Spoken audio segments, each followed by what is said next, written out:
Hello and welcome to Planancial's podcast. I'm here with Julie. Hi, how are you? Hi, so good. Very nice to meet you and so happy to be doing this. Yeah, we're super excited to have you on. You are Investing Latina. Yes. Um, and I was telling you right before we started that I was like reading the news this morning and an article about you popped up, which is exciting because I get to talk to you today. Yes. And it's a good one too. I mean, and we're going to totally get into this, but it's all about getting started and how easy it can be, It's just about going for it. And a lot of people love the article. I've gotten so many emails about it. So it's cool. Yeah, it's a great article. And so for anyone who wants to check it out, it's on grow.acorns.com and you just Google your name and you'll find it. Yes. Or if you're like me and you read about personal finance a lot, it will be sent to you. Right. Uh, and so why don't you tell our listeners, if they haven't heard about you, a little bit about your story? You have a great story. Yes. So my name is Julie, and I was born in the Dominican Republic. I immigrated here with my parents when I was 4 years old. So it was, I remember it's one of like my first memories of going to school for the first time here in Brooklyn, New York. And I didn't know any English. I only spoke Spanish.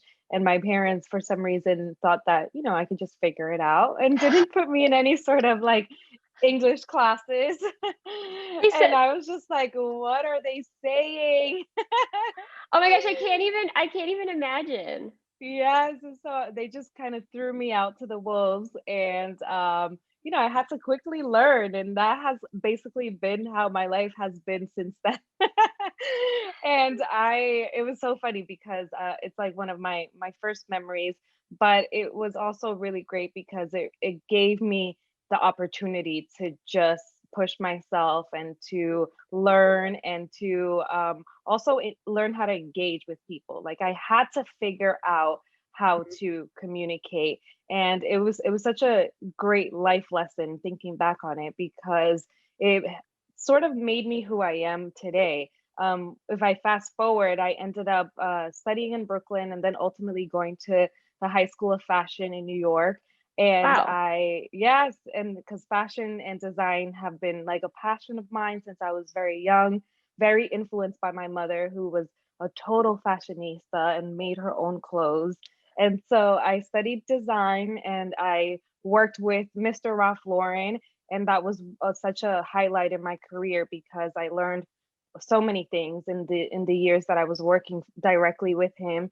And ultimately, I also ended up going into business because of him, because I learned the importance of building something of your own. So it's really cool. And I actually was thinking about this recently, and I'm like, I have to reconnect with him and Yeah. tell him and share some of this with him. Last week, or even, yeah, last week it was, we were celebrating Martin Luther King Day, and Hmm. yesterday we were celebrating National Education Day.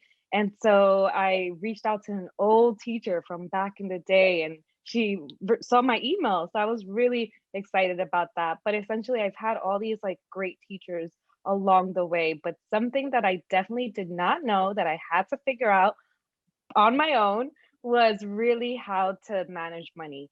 And it was something that was a process. I was kind of lucky that I fell into investing when I was 19 years old. And it was because my company offered a 403B, even though I was actually a part-time employee, Oh, they wow. offered it to part-time employees. So even that is kind of like unusual in a sense. But I guess Mhm. things were just kind of meant to be. And I started investing then. I had no idea what I was doing. And even then I had no Yeah, 19 intentionality. is young. Right. And I had no intentionality behind investing or the reason why. They were just like, oh, we'll give you free money. And I was like, all right, that sounds good. And then ultimately, I ended up also studying economics in school because I love like I mentioned, I had worked with Ralph Lauren, and I also Mhm. have an entrepreneurial type of family. And studying economics really kind of gave me this like, whoa, this is how the world functions in terms of Mhm. the economy and money from a global perspective. So, yeah, that was kind of like where my wheels started To turning. turn in. And yes, And so that's kind of how it's gone. And I worked in the fashion industry for 16 years. And then Wow. recently I launched Investing Latina as a sort of side passion project. So yeah, because you started Investing Latina back in 2019. Yes. 2019 I started, and It was the intention of just trying to share the story of what I've done and give some tips and tricks. I was like, oh, hey, I'm doing this and I'm going through this experience. Um, and so people really connected to it. And it was so fun it has been so fun to watch it grow. Now we have over almost 30,000 Instagram followers, and It's on fantastic. YouTube it's growing. So it's really cool to be able to share my story and to also just inspire other people to get started. Yeah, and in the article that I read this morning, it said that only 31% of Latinos contributed to an employee sponsored plan, and that was something that you're hoping to help change with this.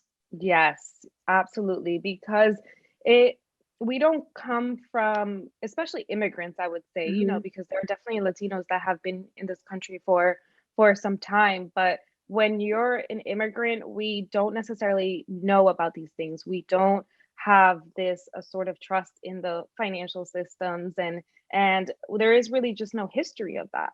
So when there's no family history, it's kind of hard to even hear about these things, or because if my mom or my dad had been investing into the market, there I would have had at least some sort of exposure, but I Yeah, never had absolutely. this exposure. And I didn't really know how to do it, or what it meant, or the power behind it, There's a which is lot of my power behind it. favorite part. It's like the best thing ever. I get so excited about this even so early in the morning. But there is so much power behind investing. And yeah, I have like a long-term plan to really hopefully bring up those numbers and bring more education to the Latin community. I think that's fantastic because I don't know how, I think you probably feel the same way, but I feel like education is the stepping stone, right? Yes, it is. It Because it's truly all is. about understanding it. Because once you understand it, I think it's really pretty straightforward, like to get started. Yes. Yes, and with investing, it could be very, very complicated if you want it to be. It could Hmm. be very Yeah. time consuming. It could be, you can really go deep into it. But Hmm. for the general population, we don't really need to do that. We can make it very simplified. We can stick to total market exposure and just coast it out. So it's always about, understanding what your goals are and doing your best to not make it too complicated, but always consistently doing it. And I think that's one of the biggest things. Yeah, I think consistency with everything is important, Yeah. right? Consistency, I think, is the key. So can you tell us a little bit about what your grand plan is besides educating, like, but your own grand plan? It mentioned it in the article. Yes. So, well, I really want to be able to increase the amount of Latinos that are investing in the stock market, Hmm. because like I mentioned a little earlier, there is this hesitation. But the thing about investing for us, and it's a sort of generalized idea, but we are really great with real estate. We love real estate, where we have been on the at the top in terms of leading when it comes to buying property and investing into real estate. And I know the reason behind that is because it's a tangible thing. It's like, Yeah. all right, we have something, we see it, we can feel it, we can touch it, we can repair it. Because it requires a lot of home repairs. Yep. Um, but with the market, it's not the same. There's not the same comfort level. It's like, oh, well, this is like imaginary. It's like paper money, right? Yeah, it So is. It is. it kind of is, right? Yeah. So I hope to really be able to increase that percentage at some point to a higher percentage. That's like one of the things with the brand, with Investing Latina and the investing workshop, which is a very simple and very compact workshop that I lead to really get people started, shed away the fear behind um, what it is to get started and help them really do it by teaching them about tax advantage accounts and sort of giving them the tools they need to sort through their situation so that they can get started. And on a personal level, I am working towards becoming, a millionaire through my retirement account.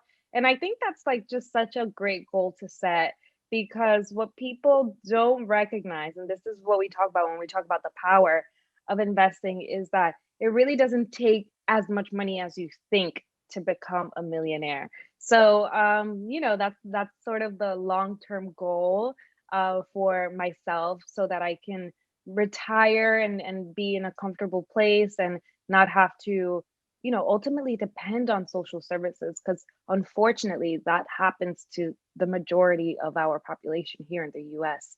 Yep. And it becomes a place, it becomes a time where people realize, whoa, I didn't save enough money. And Mhm. not only did I not save enough money, but I also missed a lot of opportunity to build wealth through the market. So, I do get some people that take the workshop that are older, and they'll be like, I spoke to someone that was 52, and she's like, well, I missed out on so much. I don't know if it's worth it. And I'm like, you could live to be 100. You better Yeah, stop you could. playing it. And she looks so Yeah. young too. And I'm like, are you kidding me? If I look like you, I'll be like, let me invest, because listen, this body is going to last a long time. So it's really, interesting when I hear people say that, because I'm like, there's always opportunity. There's short-term opportunity, long-term opportunity. Your strategy is going to look different, of course, from Yep. someone that is younger, that doesn't necessarily have to invest as much to get to a big goal, but it's absolutely doable.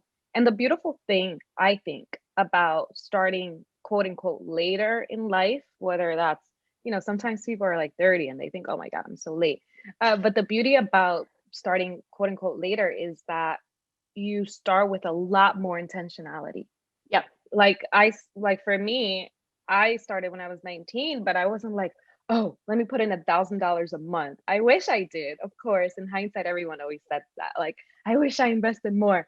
But I started, I knew it was happening in the background and it Mhm. was cool to see the money growing, but I definitely did not have that intentionality or that fire to really dedicate myself to the goal to reach that goal. And I think when we're older, we understand it a little bit more, and we're just like, okay, I have this goal and I am going to accomplish it in this way.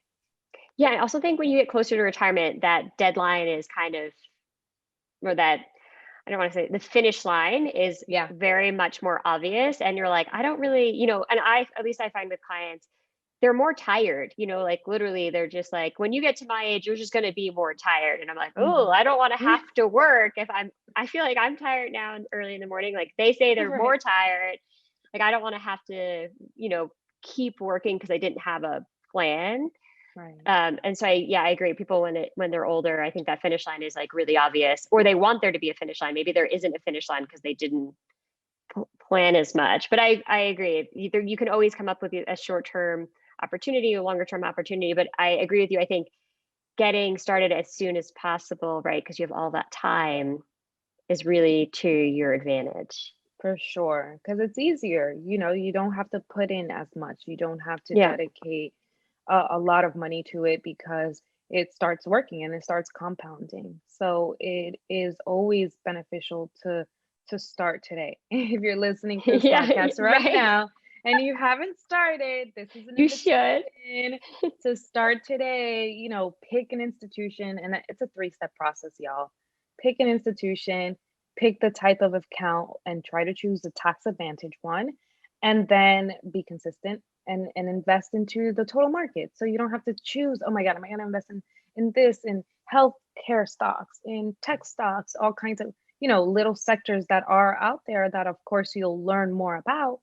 But ultimately it's just those three steps: an institution, the type of account, and then starting to invest. Yeah, that's fantastic. I think it's so much better when it's simple. So what is your advice for someone who wants to get started and feels overwhelmed to just take it that simply, or do you like, what would you say to somebody if they came to you? I would definitely at least lean into some education to get started, to kind of get an overview and grasp how the system works and who the players are. I think that's Hmm. really important. And it's what I cover in the workshop because a lot, most of the questions that I get are, oh, what do you think about this account? What do you think about this institution? What do you think about this app? What do you think about this robo advisor? So that's always you, they always seem to find something or hear about something and it kind of lingers in their mind and they're like, Hmm. oh, well, is it good? Can I trust it? What do they do? Right.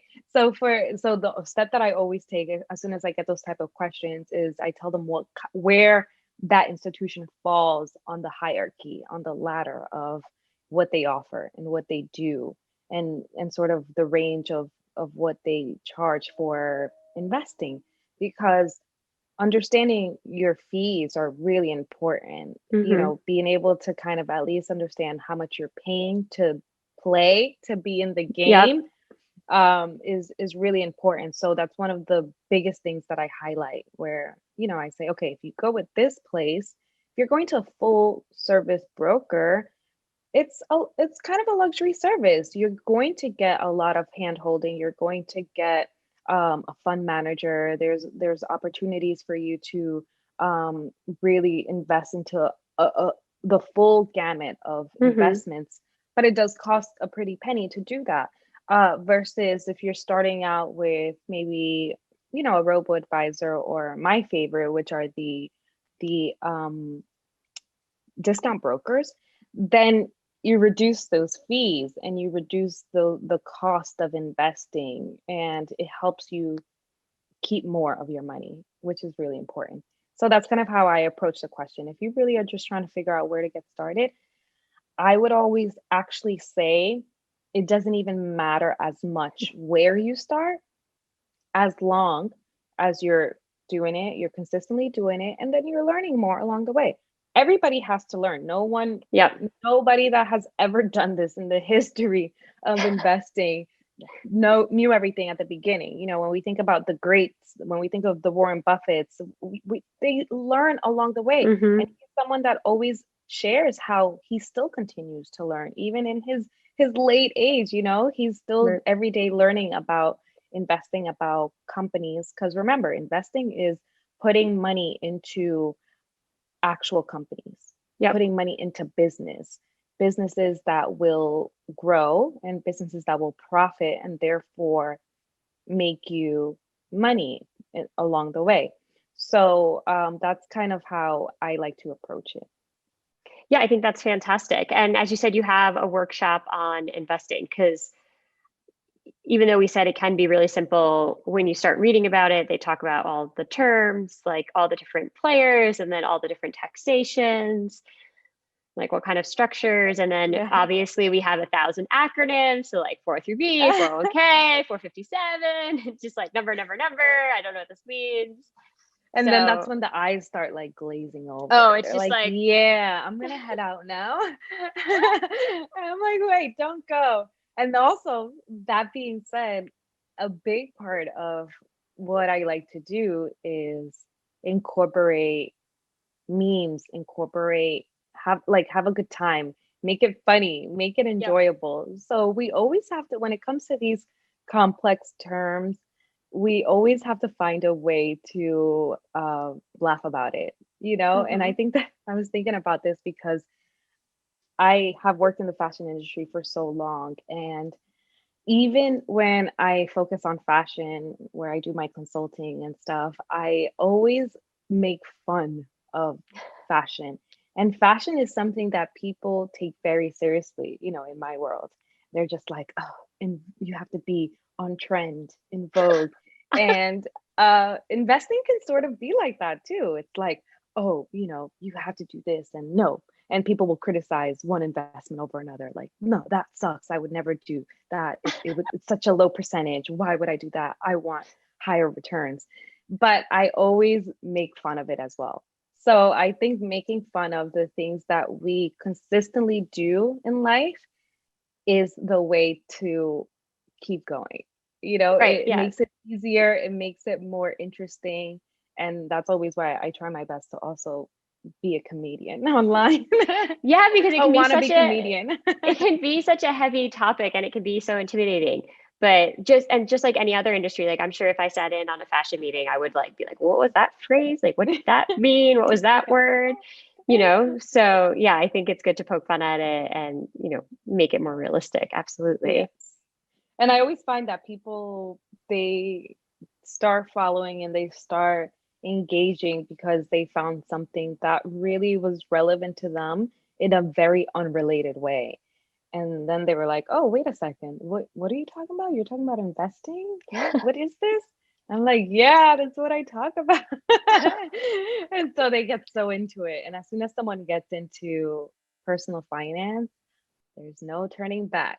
I There was is gonna say, like, no what? turning back. Like, once you jump into it, well, because as you talked about it, it's powerful because it has the ability to change the total trajectory of your life, right? Because if you get control of your finances and money, because you're in the game of money whether you want to be or not, right? Like, unless you like go live off the Absolutely. grid somewhere and grow your own food and don't participate really in society, which maybe Right. you could do.